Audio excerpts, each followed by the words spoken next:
आणि माझ्या अटकेआधी निकटवर्तीयांना त्रास देण्यात आला असं वक्तव्य खासदार संजय राऊत यांनी केलेलं आहे। माझ्या निकटवर्तीयांवर धाड पडत आहे हे अमित शहांना सांगितलं असं सुद्धा राऊत यांनी म्हटलेलं आहे। राजकीय बातमी आपण पाहतोय। ईडीच्या अटकेअगोदर मी शहांना फोन केला होता असं सुद्धा राऊत यांचं म्हणणं आहे। शहांनी फोन ठेवल्यानंतर मला आशिष शेलारांचा फोन आला। अटकेअगोदर मला शिंदेंचा सुद्धा फोन आलेला होता असं सुद्धा राऊत म्हणतायत। मी शहांशी बोलू का असं सुद्धा शिंदेंनी मला विचारलं असंही राऊत म्हणतायत।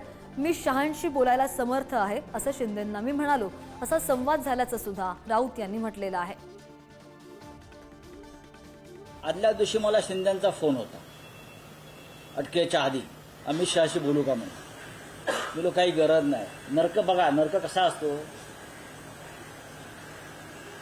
बोलू का मी वर एस टी शिंदे वर बोलू का। बोलो वर बोलला तरी तुमच्या पक्षात मी येणार नाही म्हटलं।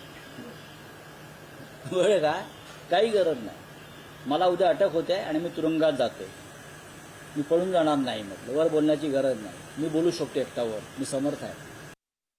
आज त्यांनी सांगितलं की शिंदे साहेबांनी आम्हाला फोन केला होता आणि मी वर बोलू का। काय गरज आहे तुमच्यासाठी बोलायची। तुम्ही असे कोण आहात, कोण तुम्ही। अमित भाईचा मला फोन आला होता, अमित भाईला बोललो ये ठीक नहीं है भाई। मग शेलारचा फोन आला होता। या सगळ्या मनगढत कहाण्या आहेत। या कहाण्यावर कोणी विश्वास ठेवायला तयार नाही।